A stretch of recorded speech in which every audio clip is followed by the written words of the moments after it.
مولاي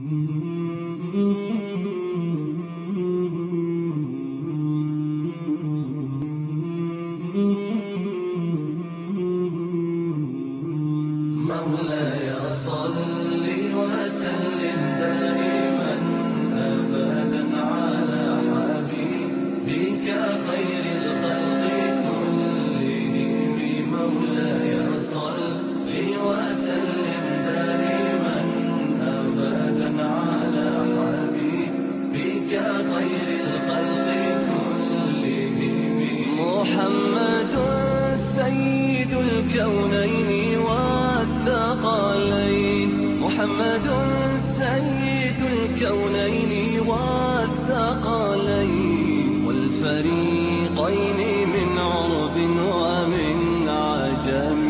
مولاي صل وسلم دائما أبدا على حبيبك خير الخلق كلهم. مولاي صل. Assalamualaikum warahmatullahi wabarakatuh. Alhamdulillahi rabbil alamin. Wassalatu wassalamu ala ashrafil anbiya'i wal mursalin Sayyidina Muhammadin wa ala alihi wa sahbihi ajma'in.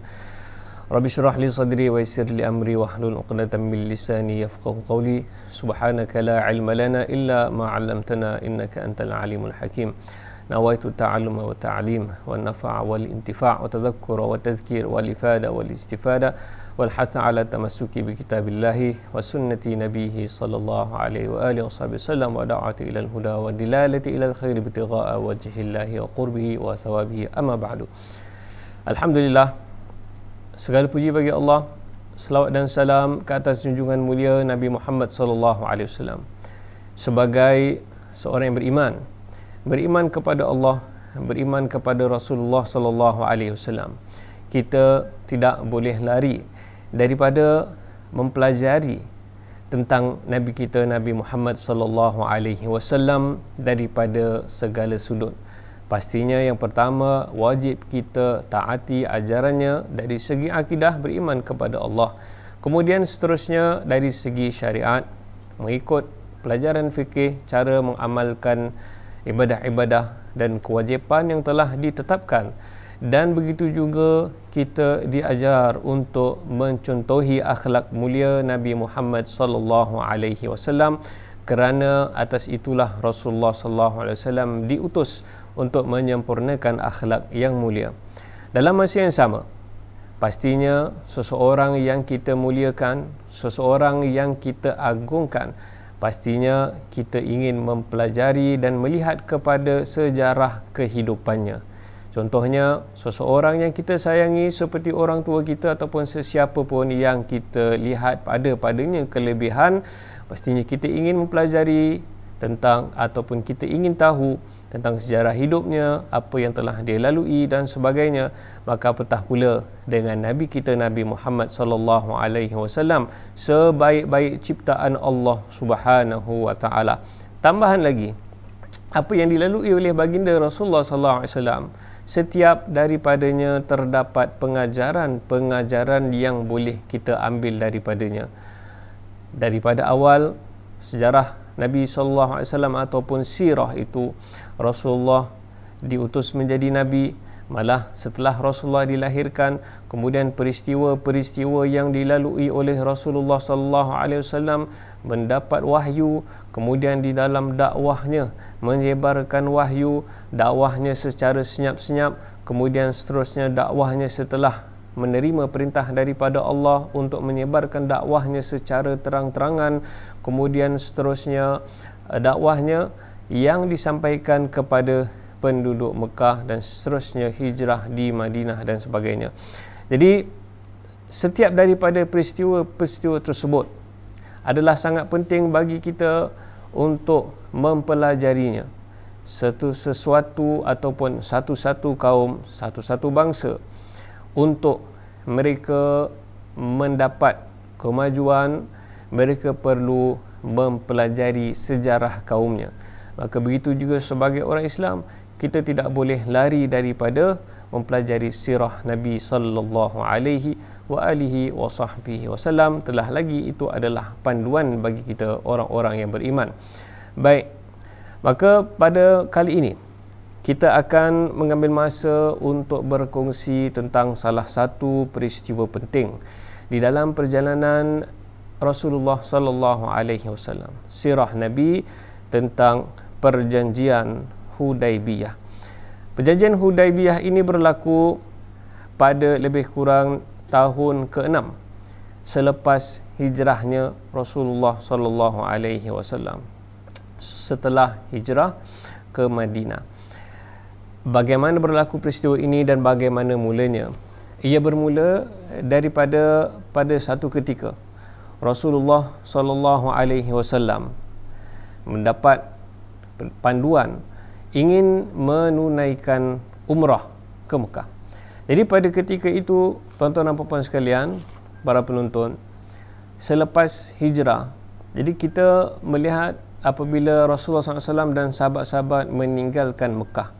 Rasulullah meninggalkan Mekah dalam keadaan orang-orang Mekah memusuhi Nabi SAW dan juga sekalian daripada orang-orang Islam. Ini adalah satu waktu di mana Rasulullah dan sahabat-sahabat melalui waktu yang susah.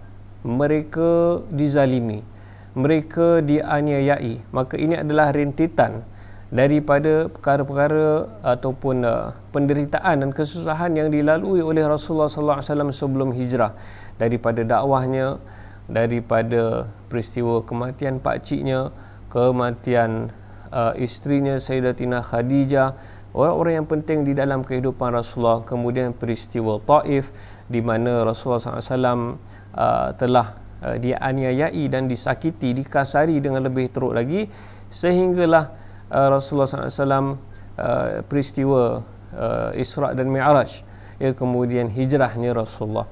Jadi daripada kesusahan demi kesusahan, maka perjanjian Hudaibiyah ini adalah sesuatu yang merupakan langkah yang penting di dalam datangnya kesenangan. Jadi itu pelajaran yang pertama daripada sirah Rasulullah SAW secara umum. Setiap kesusahan pastinya datang selepas itu kesenangan. Kita melihat kesusahan yang dilalui oleh Rasulullah, kesusahan, penderitaan yang sangat dahsyat, tetapi dengan kesabarannya, apakah yang telah memberikan Rasulullah SAW kesabaran tersebut? Apakah sebabnya Rasulullah melalui penderitaan demi penderitaan, kesusahan demi kesusahan? Adalah kerana imannya Rasulullah SAW pada janji Allah Subhanahu wa taala atas kemenangan. Maka datanglah, berlakulah peristiwa demi peristiwa, kemudian datanglah kesenangan dan kemenangan yang Allah Subhanahu wa taala kurniakan. Maka kita melihat kepada peristiwa Hudaibiyah. Dia bermula daripada Rasulullah SAW ingin menunaikan umrah.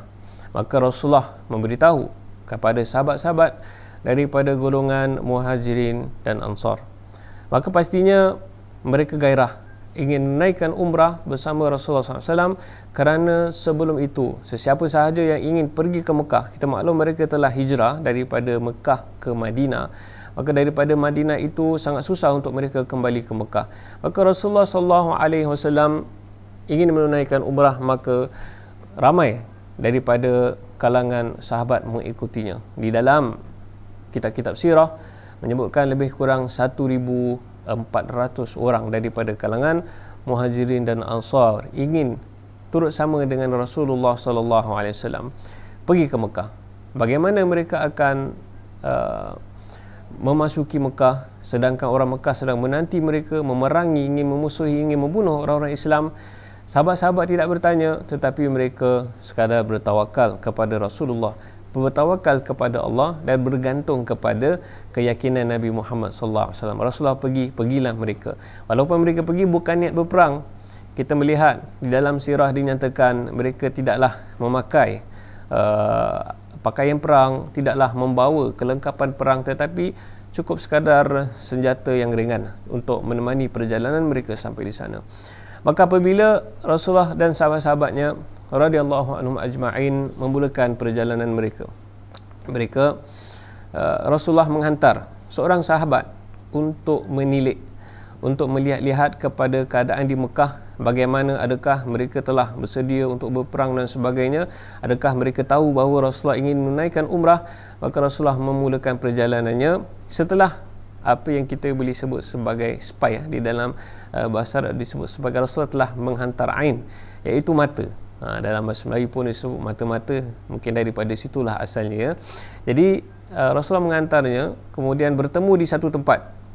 Spy-nya itu telah melihat dan datang balik dan melaporkan kepada Rasulullah sallallahu alaihi wasallam yang mereka telah mengumpulkan sejumlah besar daripada golongan musyrikin, termasuklah daripada golongan Al-Ahbash, ingin memerangi Rasulullah SAW dan sahabat-sahabat. Mereka dah berkumpul dan menanti datang. Maka Rasulullah SAW mengambil keputusan dan meminta daripada seorang sahabat yang telah ke depan untuk menunjukkan mereka supaya cara dan jalan lain menuju ke Mekah. Kerana khawatir ingin mengelakkan tentera besar yang menanti mereka, Rasulullah SAW mengambil jalan yang lain. Mudah-mudahan dapatlah mereka masuk Mekah melalui jalan yang lain menunaikan umrah. Maka mulalah mereka perjalanan.